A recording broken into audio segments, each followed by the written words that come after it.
Salut à tous, bienvenue sur Pastèque TV, j'espère que vous allez bien. Je vous avais fait une vidéo il y a quelques jours pour vous annoncer les produits qui allaient être potentiellement présentés lors de l'Apple Event. L'Apple Event a eu lieu hier soir. Des produits ont été présentés, je vais vous en parler tout de suite. Alors, grande surprise, l'iPhone 12 a été annoncé. Pas du tout. Comme je vous l'ai dit lors de la dernière vidéo, on serait plus vers octobre, peut-être fin septembre pour une nouvelle conférence. Je vous en tiendrai au courant. En tout cas, les rumeurs étaient vraies. L'iPhone 12 n'a pas été présenté, enfin les iPhone 12 n'ont pas été présentés. Donc pour résumer cette conférence, on a eu plusieurs choses. Donc au début de la conférence, introduction à l'Apple Watch Série 6, comme je vous en avais parlé précédemment lors de ma vidéo. L'Apple Watch Série 6 qui vient de sortir avec des nouvelles fonctionnalités assez intéressantes. Parce que j'ai noté, il y a plein de nouveaux capteurs sur la série 6, elle est un peu plus étanche, il y a des nouveaux types de bracelets, des bracelets sans fermeture, sans fermoir en tout cas. Vous pouvez juste enfiler comme ça, c'est assez marrant, je vous mettrai des photos. Sachez que l'Apple Watch Série 6 commence à 429 € en version GPS et à 529 € en version GPS plus 4G. Moi, c'est pas un produit qui m'intéresse totalement, j'ai une Apple Watch Série 3 et je m'en sers de temps en temps, surtout pour le sport.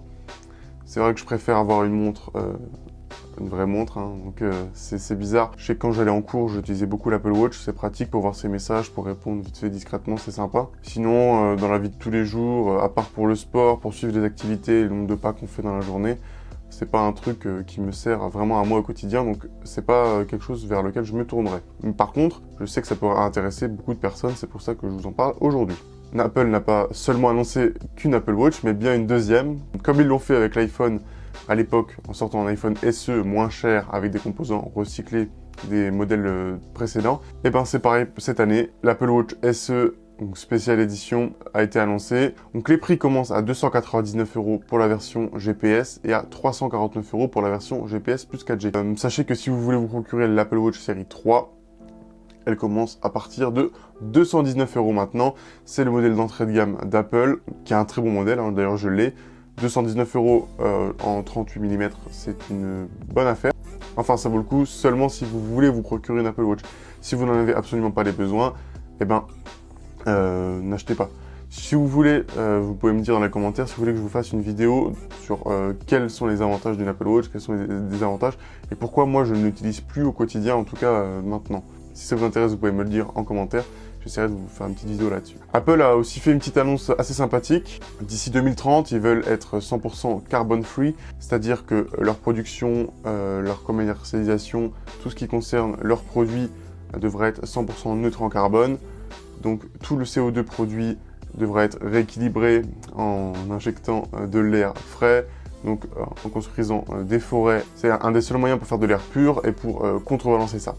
Apple essaye de se donner bonne conscience peut-être en se donnant une démarche écologique, mais je pense que même si c'est pour se donner bonne conscience, c'est une bonne idée de le faire parce que c'est un géant américain de la technologie, il pollue énormément, donc s'ils peuvent eux faire un effort, c'est vraiment cool et que les autres constructeurs prennent exemple. Apple lance également Apple Fitness Plus, une application de fitness. Si j'ai bien compris, vous pourrez avoir des exercices pour un abonnement, je crois que c'est 5 € par mois. Je vous mettrai, je crois que c'est ça.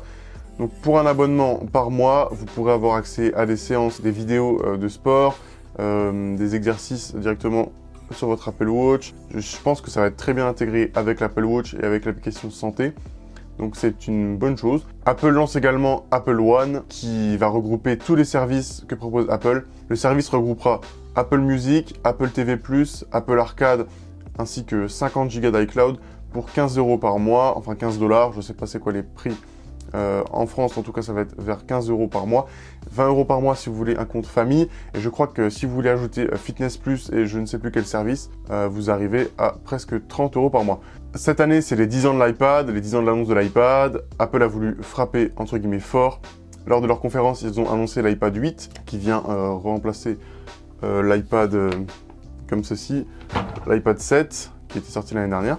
Les prix pour cet iPad commenceront à 389 € pour le modèle de base 32 Go plus Wi-Fi. On sera à 489 € pour le modèle 4G 32 Go. On sera à 529 € pour le modèle 256 Go et Wi-Fi et 629 € pour le modèle Wi-Fi 4G et 256 Go. Il sera proposé avec une puce A12 Bionic. Ils annoncent 40% de performance en plus par rapport à l'iPad de l'année dernière. et 100% de performance en plus en ce qui concerne les parties graphiques. Et j'allais rester un peu sur ma faim quand j'ai vu la conférence, je me suis dit c'est bizarre, ils font pas d'annonce sur l'iPad Air, alors que c'est ce qu'on attend. J'avais parlé d'un nouveau design qui se rapprocherait de l'iPad Pro, et je me suis dit, ah quand même, j'avais quand même vu quelques leaks, etc. Eh ben oui, l'iPad Air 4 est sorti, l'iPad Air est enfin renouvelé, et c'est pas mal du tout. Il y a 5 coloris maintenant, donc 3 nouveaux coloris, on a un bleu, un vert, et un je sais plus quoi, et moi je trouve qu'ils sont super beaux. Alors fini les grosses bordures, enfin on a encore des petites bordures, mais en tout cas on perd Touch ID sur la partie inférieure de l'iPad, et on se dirait, ouais, écran borderless, tout ça, donc on va pouvoir avoir Touch ID 2 remplacé par Face ID enfin. Eh ben non, ils ont gardé Touch ID, ils l'ont pas mis sous l'écran, malheureusement, ils l'ont mis sur le bouton d'allumage, le bouton on-off. C'est pas ergonomiquement une bonne nouvelle. Je trouve que c'est contre-intuitif, c'est chelou. Pour déverrouiller son iPad, c'est pas pratique. Ils auraient pu faire un effort et mettre Face ID, quitte à le vendre un peu plus cher, mais je pense qu'ils voulaient pas cannibaliser les ventes de l'iPad Pro et proposer un iPad Pro équivalent, entre guillemets, en spec pour 400 € de moins. Je pense que c'est surtout pour ça. Ils voulaient séparer les deux gammes en laissant l'iPad Pro aux pros et l'iPad Air aux autres personnes, et donc en laissant Touch ID. Donc pas d'écran OLED, malheureusement, hein, c'est normal, sinon ça ferait un iPad Pro low cost. Donc écran Liquid Retina qui sera compatible True Tone, tout le gamut P3 des couleurs sera pris en charge. On aura enfin une puce à 5 nanomètres, le A14 Bionic d'Apple.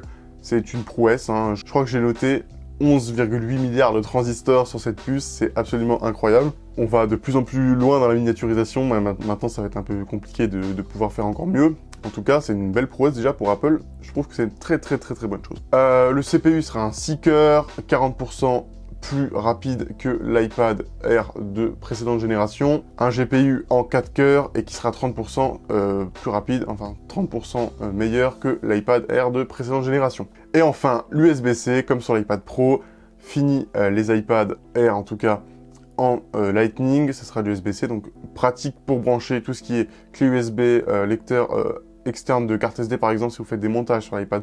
Ils ont beaucoup insisté là-dessus, sur le montage, etc.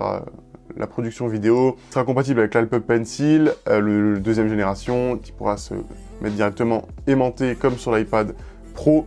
Je trouve que c'est une super idée aussi. Apple, vraiment, ils commencent à harmoniser leurs trucs. C'est cool parce que les iPads avec l'ancien stylet, bon, ça servait absolument à rien. C'était même pas très précis, etc. Donc je trouve que c'était une très bonne idée ce qu'ils viennent de faire. Tous les nouveaux OS sont disponibles. Je vous ferai peut-être une petite vidéo sur iOS si vous voulez. Les nouveautés iOS 14, dites-moi en commentaire aussi. Alors c'est à peu près tout ce qui a été annoncé hier. J'ai peut-être oublié 2 petits trucs mineurs, mais en tout cas, c'est les principales informations. Donc les Apple Watch Series 6, Apple Watch SE. On a eu les nouveaux services, donc comme je vous l'ai dit, Fitness Plus d'Apple, l'iPad de 8e génération, ainsi que l'iPad Air de 4e génération.